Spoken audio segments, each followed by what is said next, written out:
मुच्यते। पूर्णस्य पूर्णमादाय पूर्णमेवावशिष्यते। ॐ शान्ति शान्ति शान्तिः।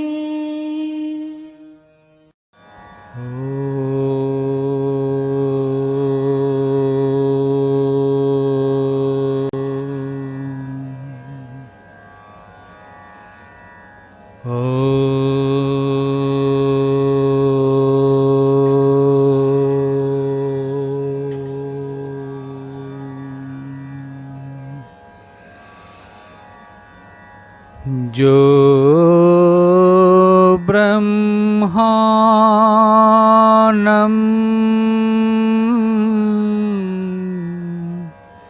विदधाति पूर्वं, यो वै वेदांश्च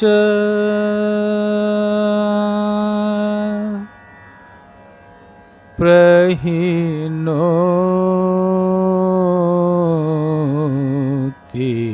तस्मै तं देवमात्मा बुद्धि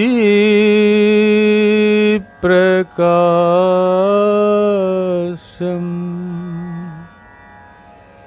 मुमुक्षुर्वै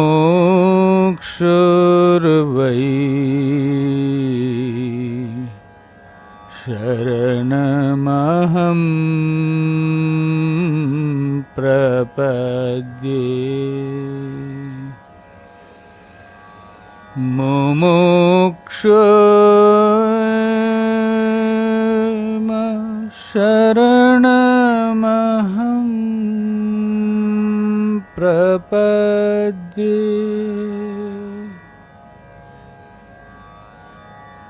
सानन्दमानन्दवने वसन्तम् आनन्दकन्दम् हतपापवृन्दम्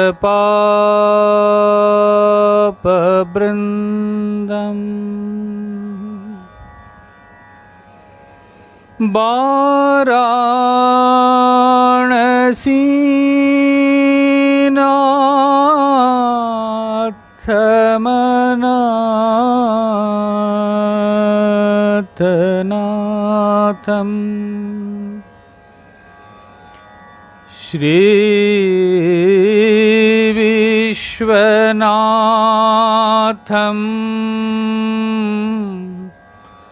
शरणं प्रपद्ये। श्रीविश्वनाथम् शरणं प्रपद्ये। श्रीविश्वनाथम्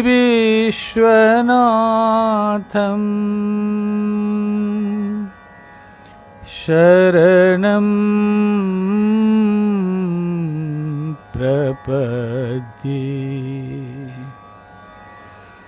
वसुदेवसुतं देवं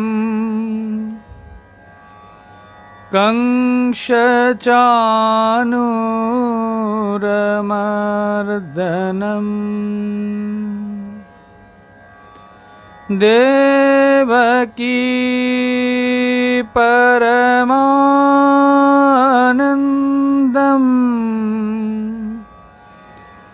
कृष्णं वन्दे जगद्गुरुं। कृष्णं वन्दे जगद्गुरुम्। ॐ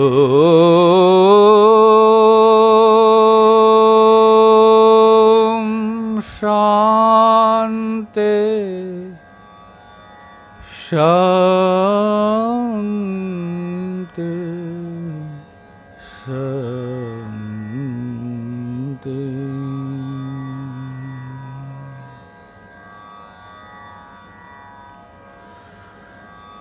हरि ओम हरि ओम। अपने आराध्य के चरणों में कोटिश प्रणाम, सद्गुरुदेव के चरणों में बारंबार प्रणाम। उपस्थित भक्त वृंद, श्रीमद् भगवद गीता के 16 अध्याय के ऊपर दैवासुर संपद विभाग योग के ऊपर विचार मंथन चल रहा है। प्रथम मंत्र के अंतिम भाग पर विचार चल रहा है। आइए प्रथम मंत्र का उच्चारण करते हैं। श्री भगवानुवाच अभयं सत्त्वसंशुद्धिर् ज्ञानयोगव्यवस्थिति दानं दमश्च यज्ञश्च स्वाध्यायस्तप आर्जवम्। भगवत भक्तजन, तपह की चर्चा हम लोगों ने किया। जीवन में तप की बहुत आवश्यकता है। तप न हो तो वो जीवन पाप मुक्त नहीं होते हैं। कल हम लोगों ने भगवद गीता के ही माध्यम से चिंतन किया। 17वें अध्याय के 2 श्लोकों के द्वारा भगवान बतला रहे हैं शारीरम तप क्या है, शरीर का तप क्या है, और वाणी का तप क्या है।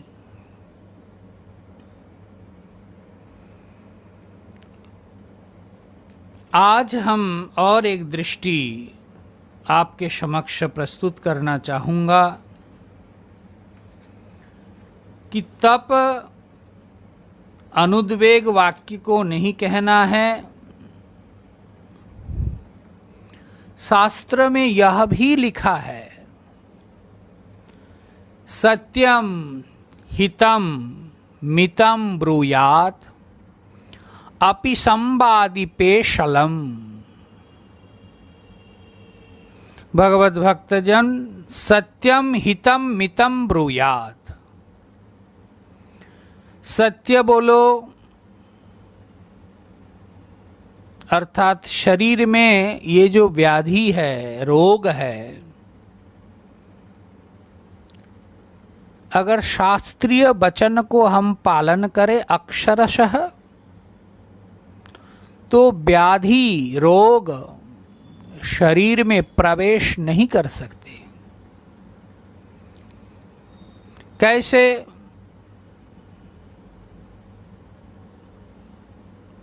आप बोलिए परंतु सच बोलिए।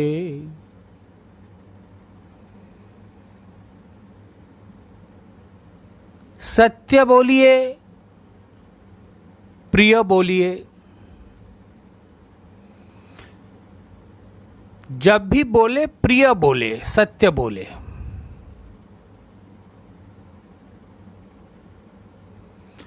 और जब आप बोल रहे हैं तो हितकारी बोलिए।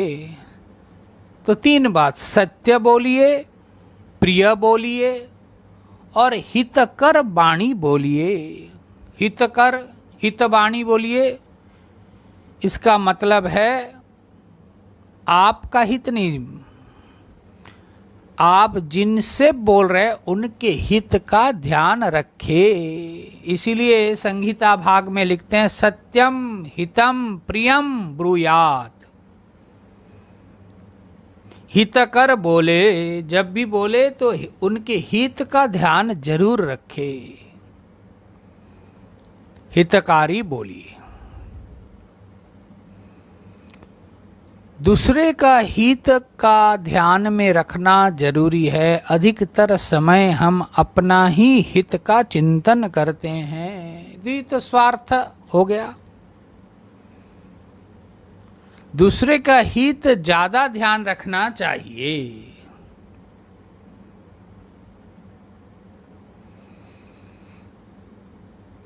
फिर शास्त्र कहते मित बोलिए। मितम मतलब स्वल्प बोलो, थोड़ा बोलो। यही तो मुश्किल है, बड़ बड़ बड़ बड़ बड़ बड़ बड़ बड़ करते करते ऐसा आदत पड़ गया, प्रयोजन हो न हो अधिक बोलते हैं, और अधिक बोलने से भगवत भक्तजन उस वाणी का कोई कीमत कोई नहीं देते। इसलिए शास्त्र वचन को ध्यान में रखिए। मित ब्रूयात, मितम ब्रूयात, थोड़ा बोलिए। और फिर कहते हैं अपि संवादी, जिस वाणी से, जिस वाक्य से, जिस शब्द से वाद विवाद बढ़ता हो ऐसा वाणी न बोले। सत्य बोले, प्रिय बोले, हितकारी बोले, मित बोले, अल्प स्वल्प बोले, और अपि ब्रूयात अर्थात अपि संवादी, जिसमें वाद विवाद न हो ऐसा वाणी बोलिए। भगवत भक्तजन, यह भी एक प्रकार के तप है। देखिए, औपनिषदिक दृष्टि व्यक्ति के जीवन में आ जाए तो वो जीवन कभी भी अधर्म, अन्याय, अविचार, अत्याचार कर नहीं सकते नारायण। ऐसा शास्त्र कि ऐसा बात मत बोलो जिसमें वाद विवाद बढ़ जाए, अधिक मत बोलो, स्वल्प बोलो, थोड़ा बोलो, हितकारी वचन बोलो, सामने वाले का हित चिंतन करके बोलो, सत्य बोलो। इसीलिए भगवत भक्तजन, इससे क्या होगा? कहते भाई, जब आप सत्यम हितम प्रियम ब्रूयात अपि संवादी पेशलम, उससे आपका मन प्रसन्न रहेगा। मन प्रसाद सौम्यत्वम, इसी से मन की प्रसन्नता आएगी।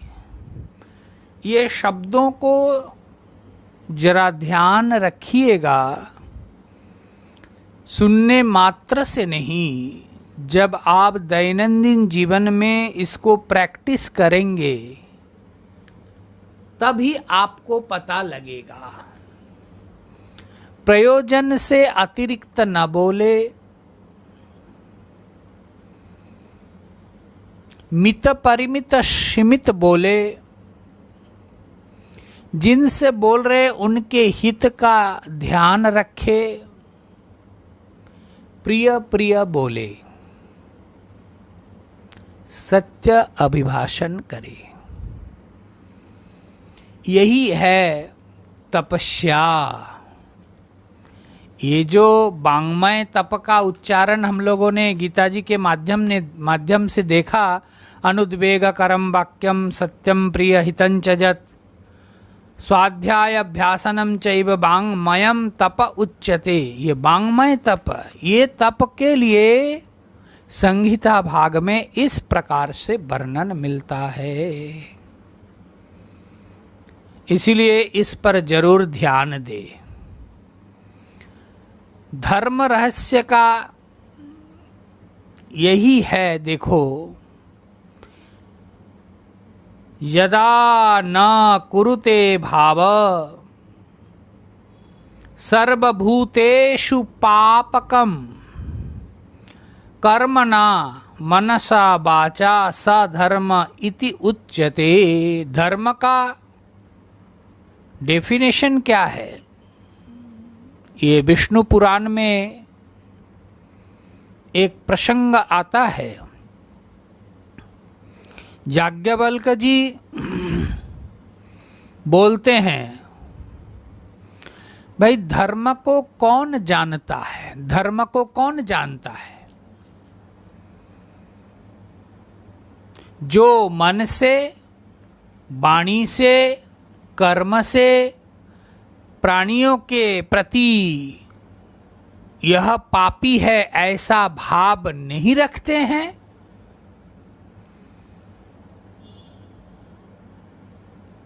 वही धर्म को जानते हैं। कितनी बड़ी बात है कि भाई धर्म को कौन जानता है?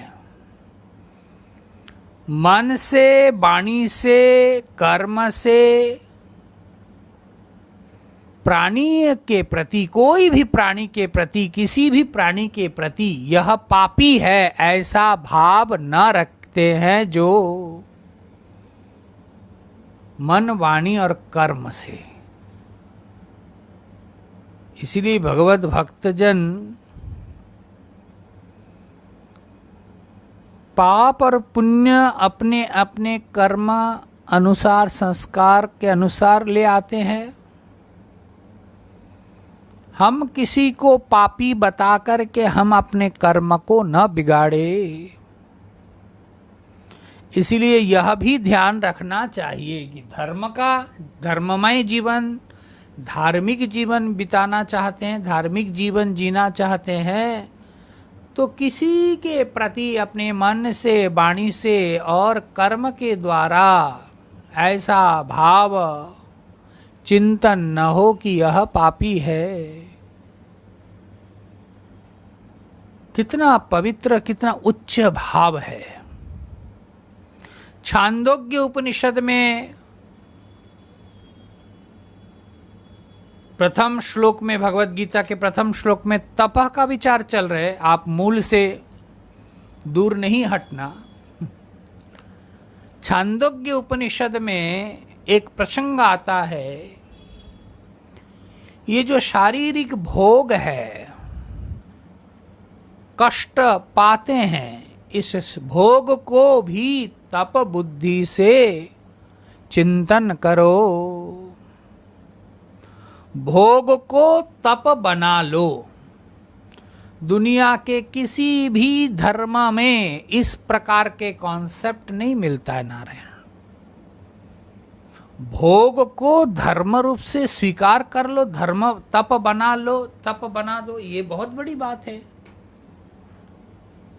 देखिएगा, घर में किसी का जर हो, कोई बीमार हो, तो बड़े बुजुर्ग का होता है तो स्वयं कहते हैं, अथवा तो अन्य किसी का होता है तो बड़े बुजुर्ग कहते हैं देखो इनका भोग है।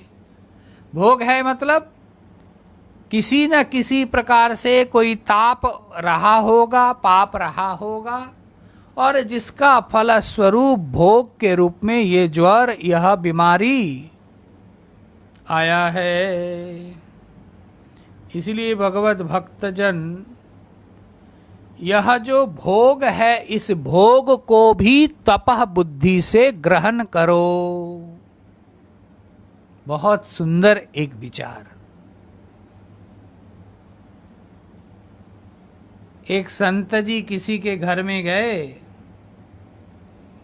तो वृद्ध था, पौढ़ अवस्था में, तो उनका काफी बुखार चढ़ा हुआ है। संत जी को मालूम नहीं था। भगत जी कई दिनों से नहीं आए तो संत जी आ गए। प्रेमी थे, सरल हृदय के थे, उनके घर आ गए। आते ही पता लगा कि अरे वो तो बुखार।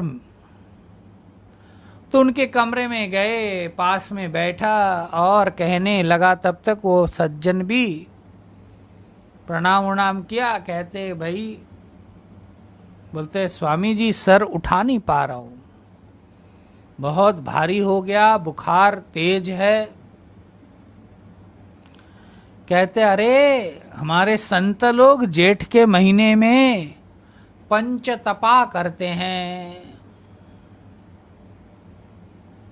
चारों तरफ आग लगा करके बीच में बैठ करके सर पे भी आग का एक बर्तन रख करके भरी दोपहरी में तपस्या करते हैं।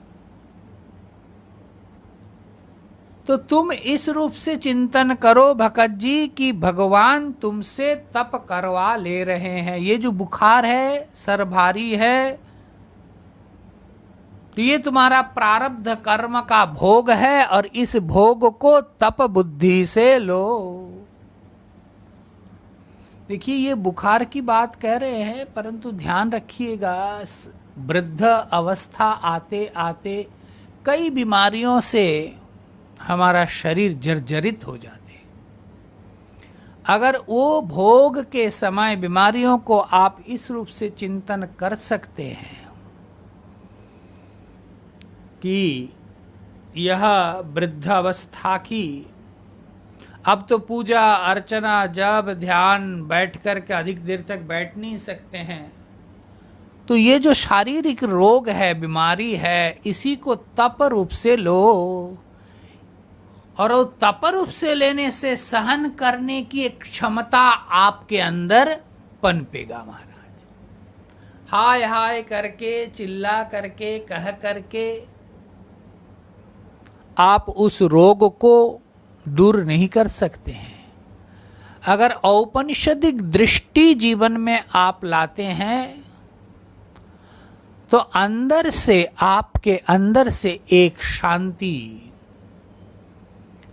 अधिकतर समय ऐसा भी देखने को मिलता है कि एक शिकायत, एक कंप्लेन लेकर के वो बैठता है कि शायद और बढ़िया डॉक्टर दिखा देते बेटा ने, तब तो अच्छा हो जाता।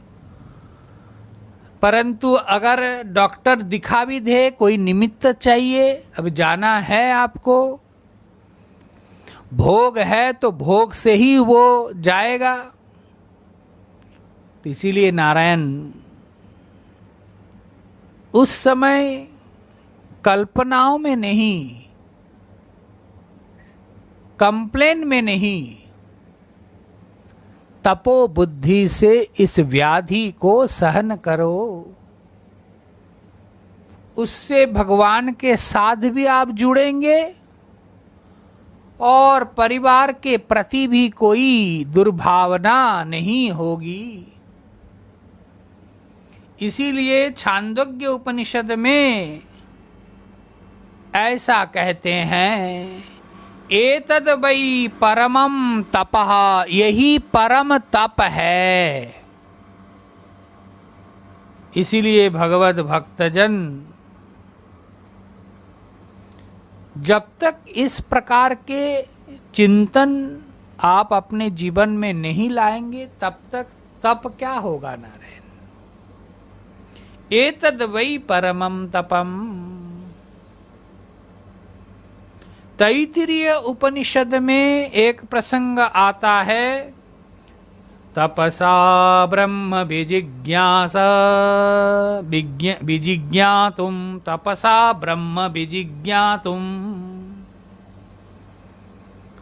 तपस्या के द्वारा ब्रह्म को जानो, ब्रह्म प्राप्त करो, तपस्या के द्वारा। मुंडक उपनिषद में आया, यस्य ज्ञानमयं तपः, यह सर्वज्ञ सर्वविद, यस्य ज्ञानमयं तप। तपस्या शब्द का अर्थ ज्ञान में, ज्ञान के अर्थ में किया। तपो आलोचने,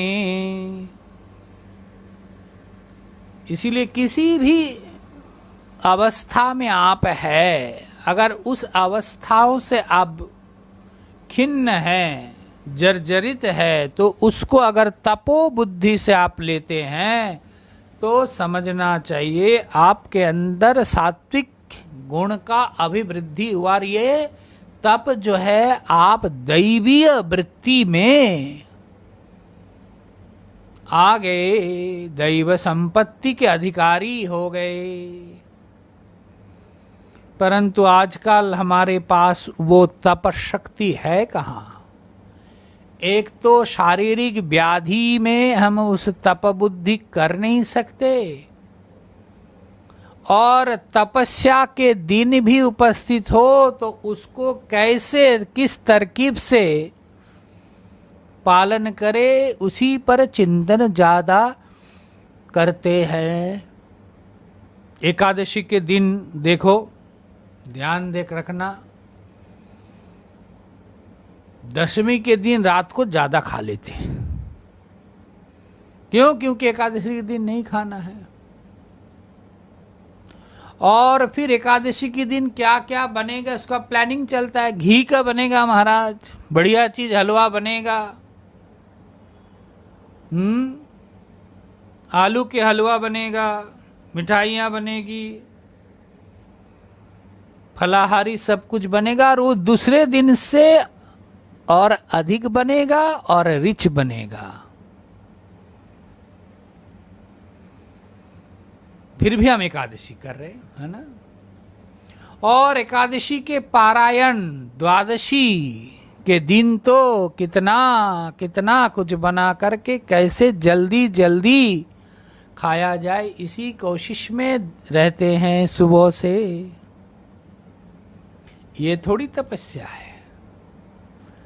शास्त्रीय अभिमत तो ऐसा है कि भाई दशमी के दिन एक बार भोजन, रात्रि को भोजन नहीं करना, एक बार भोजन करना दशमी के दिन।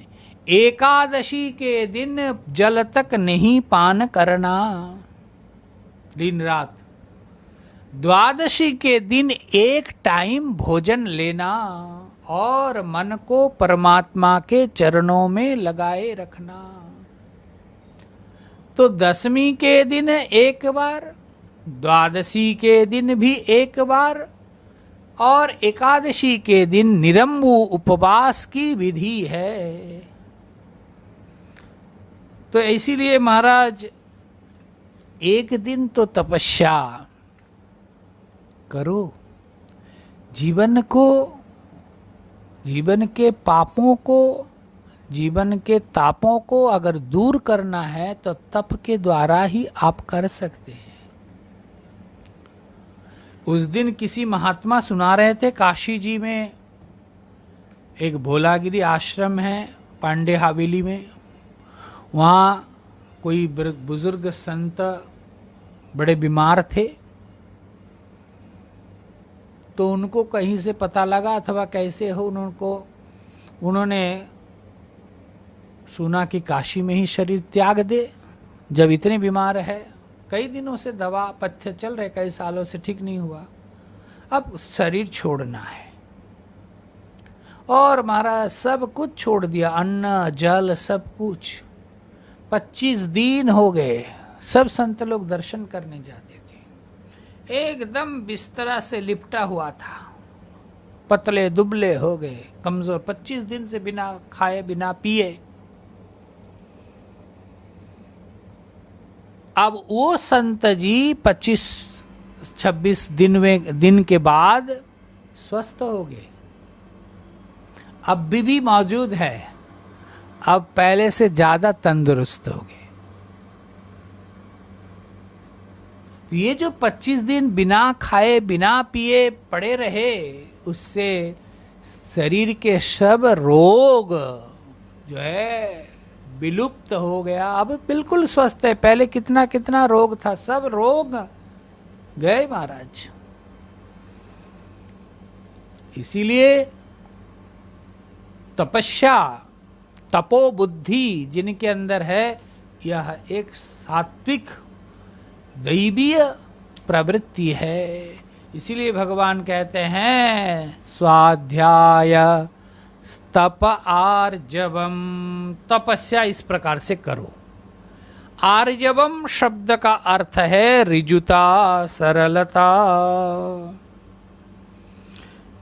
सरल भाव से रहना है तो महाराज जीवन बड़ा सुंदर होता है। पेचीदा चालाक व्यक्ति के बहुत ज्यादा मंगल होता नहीं है। सोचता है कि चालाकी से काम बना लूंगा, लेकिन एक आध जगह शायद वो सफलता प्राप्त कर ले, परंतु जब फंसता है महाराज बुरी तरह से फंसता है।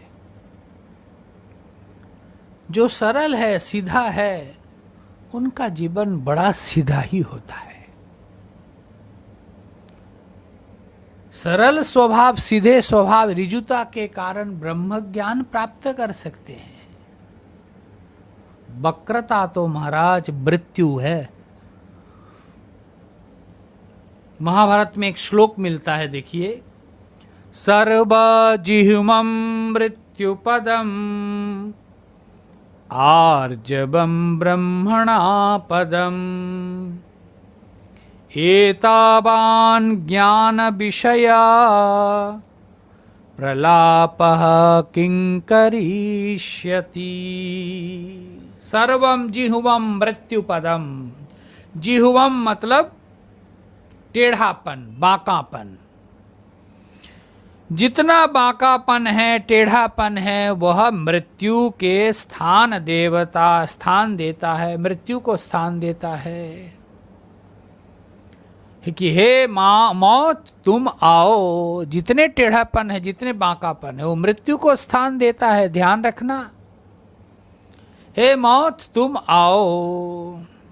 आर्जवम ब्रह्मणा पदम, जो आर्जवम, जो सरलता है, ऋजुता है, वह ब्रह्म पुकारता है, ब्रह्म के लिए स्थान ब्रह्म को ही देता है। परमात्मा आओ, हमारे हृदय में स्थान ग्रहण करो। इसीलिए समझ में आ रहे ना, ऋजुता और वक्रता में क्या अंतर है। अर्थात अगर जीवन में सरलता नहीं है, तो दैवी गुण नहीं है, तो ईश्वरीय प्रकाश दूर है। इसलिए भगवत भक्तजन ऋजु होना, सरल होना बहुत आवश्यक है। इस प्रकार से दैवी संपत्ति का पहला मंत्र का व्याख्यान आपके सामने रखा। आइए द्वितीय, दूसरा मंत्र का उच्चारण करते हैं। अहिंसा सत्यमा क्रोधम त्यागः शांतिर अपैशुनम दया भूतेष्वलोलुप्तम मार्दवम ह्रीरचापलम। अहिंसा सत्यमा अक्रोध। अहिंसा, देखिए अब अहिंसा को थोड़ा चिंतन कीजिए। किसी भी प्राणी के प्रति कोई दुर्भाव, किसी भी प्राणी के प्रति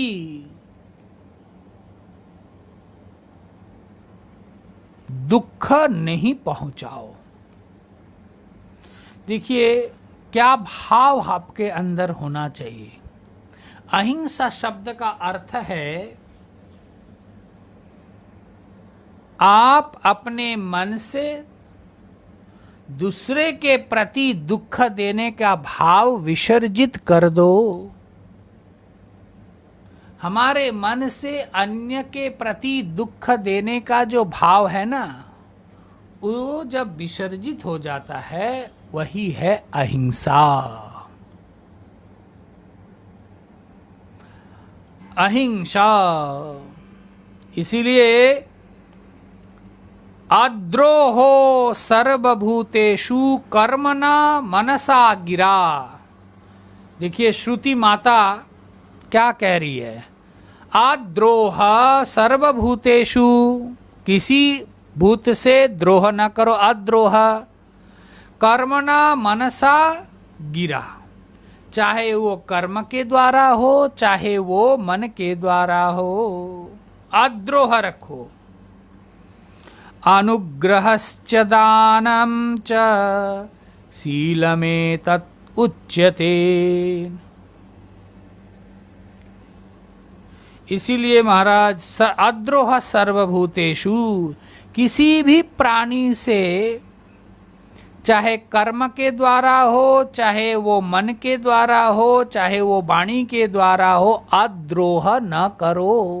अहिंसा का अर्थ है। इसलिए पहले मैंने बताया, आप अपने मन से दूसरे को दुख देने का भाव को विसर्जित कर दो, यही है अहिंसा। महाभारत में एक प्रसंग मिलता है, किसी के ऊपर द्रोह न करने का।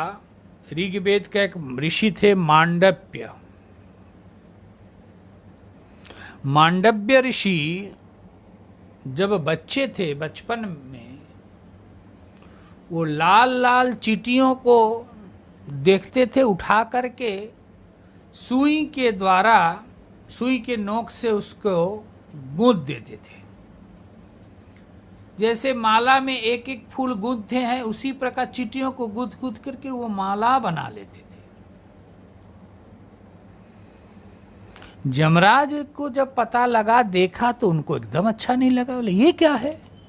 अरे उस चींटियों के अंदर भी तो प्राण है, वो भी तो जीवित सत्ता है। अब महाराज चींटियों को लेकर के माला सिए। सो महाराज जमराज को अच्छा नहीं लगा, तो उन्होंने इस कर्म का नतीजा फल क्या है, कहते उनको सूली में चढ़ाना है। अब महाराज जब समय हुआ, मांडव्य ऋषि तब वो जब गए तो उनको अपना वो सूली पे चढ़ाया। मांडव्य ऋषि जमराज से पूछते हैं क्या हुआ? कहते तुमने ऐसे ऐसे बचपन में किया, इसका परिणाम है, इसीलिए तुमको सूली में चढ़ाया जा रहा है। मांडव्य ऋषि कहते हैं कि उस समय मेरे बचपना था, और बचपन में हमने क्या किया, उस समय बुद्धि और ज्ञान उतना प्रखर नहीं होता है।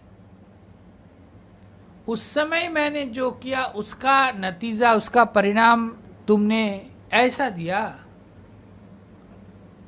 मैं तुम्हें अभिशाप देता हूं। जमराज को अभिशाप दे डाला कि तुम जो है 100 वर्षों तक शूद्र हो जाओ। और वही शूद्र महाराज विदुर के रूप में जन्म लिया था, जमराज स्वयं। इस प्रकार से जमराज को भी विदुर जी ने अभिशाप दिया। जमराज विदुर बन करके आए और मांडव्य ऋषि अपने सत्य से च्युत नहीं हुए। इसलिए हिंसा जीवन में आना ही नहीं देना चाहिए। मैं मांडव्य ऋषि के जो बचपन के कर्म है उसके नतीजा मैं आपको सुनाया, सूली पे चढ़ा। इसीलिए किसी प्राणी के प्रति कोई हिंसा भाव न रखे। चाहे वो वाणी से ना हो, चाहे वो शब्द के द्वारा हो। हम लोग तो प्लान करते हैं कि जब मिले, मेरे साथ ऐसे, मेरे बारे में ऐसा सोचा, ऐसा बोला ना, अगर मिले ना तो ऐसा बात सुनाऊंगा कि आर पार हो जाए। तो हम तो प्लान करते नारायण, कैसे हिंसा करे, कैसे कष्ट दे। परंतु ऋषि कहते हैं ऐसी चोट नहीं करना चाहिए कि जिनके बारे में, जिनको आपने बोला उनका आर पार छेद हो गया, ऐसा नहीं, तिलमिला उठे, ऐसा नहीं। जिह्वा को आप देखे हैं ना, जिह्वा को देख करके शिक्षित हो जाइए। जिह्वा में आप मीठा चीज डालो तो वो भी स्वादिष्ट होते हैं, जिह्वा में आप कड़वी चीज डालो तो वो भी स्वादिष्ट होते हैं, जिह्वा में आप तीखा चीज डालो तो भी कड़वे, वो भी मीठा हो जाते। वो सब में मीठा मीठा मीठा। जिह्वा कभी भी कोई भी सामग्री को, चाहे वो नमकीन हो, तीखा हो, कड़वे हो, मीठा हो, उस सब में अपना स्वाद को दे देता है। ये जो एक वृत्ति है, इसको समझना चाहिए। चित्त में ऐसा एक भाव हो कि दूसरों को दुख पहुंचाना नहीं है। कभी भी अपने आचरण के द्वारा हो सके तो सुख देंगे, दुख तो नहीं देना है। इसलिए भगवत भक्तजन, परमात्मा के पास दो चीज है, एक है सत्य, दूसरा है अहिंसा। भगवत गीता के 16 अध्याय में दूसरे श्लोक में अहिंसा सत्यम क्रोध, अहिंसा सत्य परमात्मा के पास है। सत्य से प्रेम हो और महाराज, तो ही आप सत्य स्वरूप परमात्मा को प्राप्त कर सकते हैं। अहिंसा अगर जीवन में न हो, अहिंसा वृत्ति, देखो जैनियों में अहिंसा मुख्य रूप से रखा,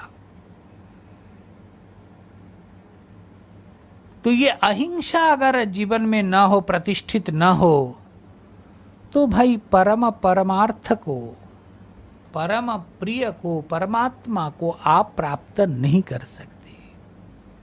इसलिए ध्यान में रखना चाहिए हमारे धर्म शास्त्र के बात को, कि भाई किसी भी प्रकार से, हमारे मन से हो, हमारे आचरण से हो, हमारे बुद्धि से हो, अहिंसा न हो। किसी के प्रति दुर्भावना न हो। इसीलिए तो परमात्मा को प्राप्त करने की चित्त की स्थिति कैसी है? अहिंसा, सत्य, ये सब परमात्मा प्राप्त करने का उपाय है। इसीलिए इसको 16 अध्याय में दैवी गुण में समाहित किया गया। यदेव हिततमं तदेव नो ब्रूहि, श्रुति कहती है। सत्यं ब्रुवन्त धर्मं ब्रवीति इति आह। यदेव हिततमं, जो हित है, सत्य है, वही बोलो। तैत्तिरीय उपनिषद में आया है, कोई भी लोग सत्य बोलता है तो देखिए दुनिया के लोग उसको बोलते हैं कि ये धर्म कह रहे हैं, और धर्म की बात कोई करता है तो कहते हैं ये सत्य बोल रहे हैं। एक अद्भुत सत्य और धर्म का संमिश्रण है। इसीलिए महाराज किसी को दुख पहुंचाने का भाव संकल्प मन में नहीं लाना। किसी के प्रति जानबूझ करके दुख तो देना ही नहीं, सजगता के साथ अनजाने में भी दुख न पहुंचे, ये ध्यान रखना। इसीलिए भगवान रोज 24 घंटे प्रार्थना, बहुत साधकों को देखा हमने भगवान से प्रार्थना करते रहते कि हमारे मन, वाणी और कर्म के द्वारा किसी भी प्रकार से हिंसा न हो प्रभु। हिंसा का भाव हमारे चित्त में न आवे। भगवान गीता जी में कहा, अहिंसा समता तुष्टिस्तपो दानम यशो यश भवन्ति भावा भूतानां मत्त एव पृथक विधा। ये जो अहिंसा है यह मेरे से अलग नहीं है, मत्त एव पृथक विधा। इसलिए भगवान की कृपा हमारे हृदय में प्रकट हुई है, इसको हम कैसे पहचाने? कहते हैं पहचानेंगे तभी जब आपके चित्त में किसी के प्रति हिंसा भाव न हो, आप अहिंसा में प्रतिष्ठित हो।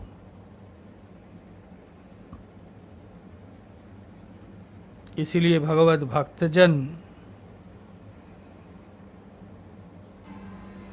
हिंसा का संकल्प न आवे, इसीलिए व्यक्ति के जीवन में एक संकल्प लेना है।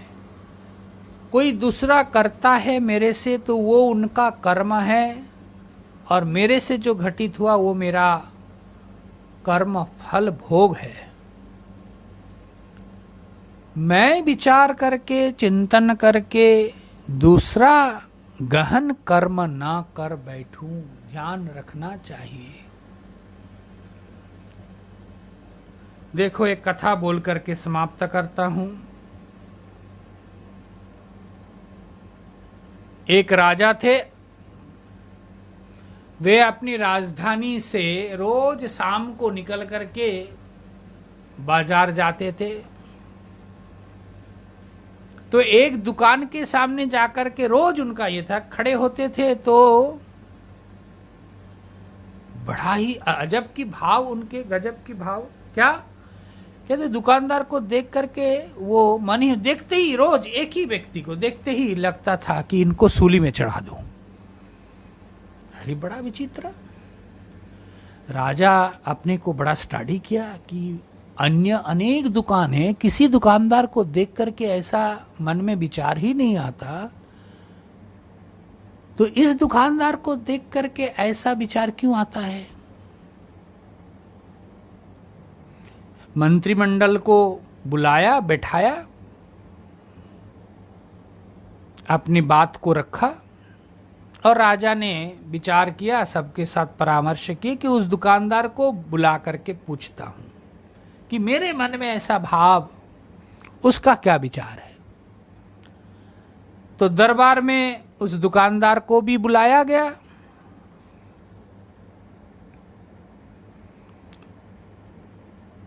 दुकानदार से राजा पूछते, अरे भाई इतनी दुकानें वहां है और तुम्हारे दुकान के सामने जाते ही मेरे मन में ऐसा एक विचार, ऐसा एक भाव जगता है कि तुमको सूली पे चढ़ा दूं। दुकानदार हाथ जोड़ करके प्रणाम किया। दुकानदार प्रार्थना किया कि आप अगर मुझे साहस देते हैं, निर्भय देते हैं, तब मैं आपसे कुछ निवेदन करना चाहता हूं। बोला हाँ बोलो, कोई डर नहीं। राजा ने कहा, कहते राजा जी मेरा चंदन लकड़ी का दुकान है और कोई बिक्री बट्टा नहीं है। लॉकडाउन के कारण सारा मंदिर बंद है, इसीलिए चंदन का लकड़ी बिक्री होती नहीं है। तो मेरा परिवार है, बच्चे हैं, मैं कैसे संसार चलाऊं? तो इसीलिए मैं मन ही मन विचार करता हूं कि देश के राजा कब मर जाए। ये मरेगा तो जरूर ये चंदन का लकड़ी से ही इसका चिता सजेगी, और मेरा दुकान में जितने भी लकड़ी है सब बिक्री हो जाएगी।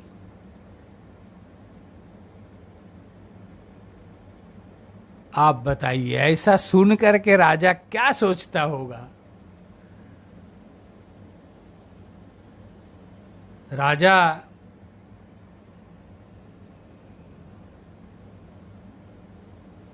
विचार करने लगे, सोचने लगे कि मैं सोचता था कि इसको सूली पे चढ़ाऊं, तो मेरे विचार से देखो, ये जो सोचता है कि राजा कब मरे और मेरे दुकान में जितने भी लकड़ी, चंदन का लकड़ी है, वो सब जलने के उपयोग में चिता सजाने के लिए ले जाएगा। इसीलिए इतनी दुकानों के बीच इसको देख करके मेरे मन में ऐसा लगता था कि कब इसको सूली पे चढ़ाए। इसीलिए कहने का तात्पर्य यह है भगवत भक्तजन, अहिंसा, किसी के प्रति भी आपके मन में हिंसा वृत्ति है, वो उतना ही खराब है सामने वाले के भावनाओं को भी बिगड़ने के लिए। इसीलिए भगवान श्री कृष्ण इस 16वें अध्याय में दूसरे श्लोक में अहिंसा शब्द को रखा। दैवी गुण को अगर आप पहचान लेते हैं, उसको अगर प्रतिष्ठित करना चाहते हैं, तो अहिंसा भी एक दैवी गुण है, इसको जीवन में प्रतिष्ठित करो। आगे के विचार आगामी दिन करेंगे। मन में जरूर इस भाव को रखें कि हम दैवी संपत्तियों को संग्रह करने के लिए भगवत गीता जी का श्रवण कर रहे हैं, और भगवान से प्रार्थना है कि आपके इस गुणों को हमारे जीवन में हम प्रतिष्ठित कर सके। यही प्रार्थना आपके चरणार बिंद में। हरि ओम तत्सत, हरि ओम तत्सत।